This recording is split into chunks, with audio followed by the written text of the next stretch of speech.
Dalam 12 tahun terakhir semenjak bisnis digital mulai bergerak naik, kita menyaksikan bahwa di dunia banyak sekali bisnis yang menjadi digital, menjadi light asset, dan bisnis digital itu menyelesaikan banyak masalah masyarakat dengan biaya murah. Sekarang, bisnis digital di dunia tumbuh dengan kecepatan penuh. Di Indonesia dalam 12 tahun ini sudah bisa memiliki 5 unicorn company atau perusahaan dengan valuasi di atas 1 billion US dollar atau sekitar 15 triliunan rupiah. Semenjak pandemi, maka bisnis digital meningkat tajam kebutuhannya. Di mana dalam 2 tahun terakhir di Tiongkok per minggu tumbuh 1 unicorn. Di Singapura 1 bulan tumbuh 1 unicorn. Begitu juga di India, 1 dalam setiap 2 bulan ada perusahaan unicorn bertumbuh baru di India. Sementara di Indonesia dalam 2 tahun ini belum lahir lagi unicorn baru. Entahlah 2 tahun ke depan. Kayaknya nggak ada juga tuh. Maklum, tidak ada yang mendukung, juga tidak ada roadmap niatan pejabat negara membangun bisnis digital anak bangsa di tanah air dengan dukungan kemudahan-kemudahan. Yang ada hanya pendiaman. Ini faktanya.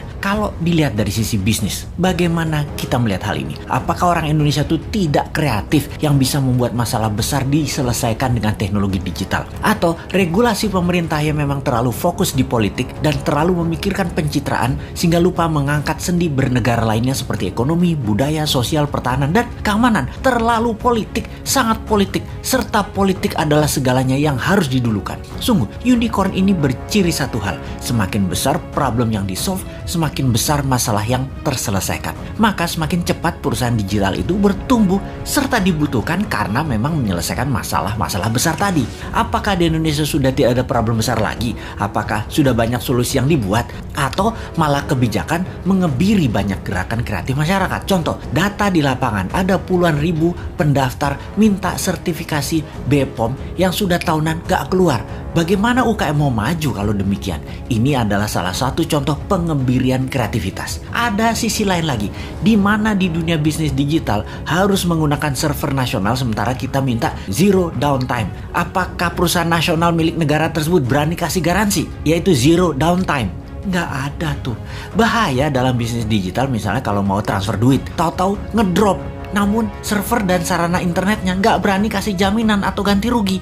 Berat lah. Nah, itulah susahnya berbisnis dengan negara yang berbisnis, yaitu BUMN. Sementara server dan fasilitas dari luar negeri sudah lebih murah plus garansi zero downtime. Kalau lama mereka bayar penalti, tetapi nggak boleh dipakai. Kalau bisnis digital buat browsing-browsing sih aman. Yang paling ditakuti adalah pada saat upload data. Ini nggak boleh ada downtime. Jadi, wahai generasi new mind, harusnya kita mengatakan lupakan mimpi jadi Mark Zuckerberg, lupakan mimpi jadi Jack Ma-nya di Indonesia, karena perusahaan Anda sulit jadi unicorn dalam waktu yang cepat. Apakah kalau mau kaya cepat di negeri politik ini emangnya harus breaking law, merusak aturan bisnis yang ada gitu ya? Kita jadi nggak bisa alim-alim amat kalau kayak gitu. Harus super kreatif mengalahkan kekakuan old mind regulator yang cari selamat di dalam menjabat, bukan malah untuk mempermudah masyarakat berusaha. Duh, lamanya 2024.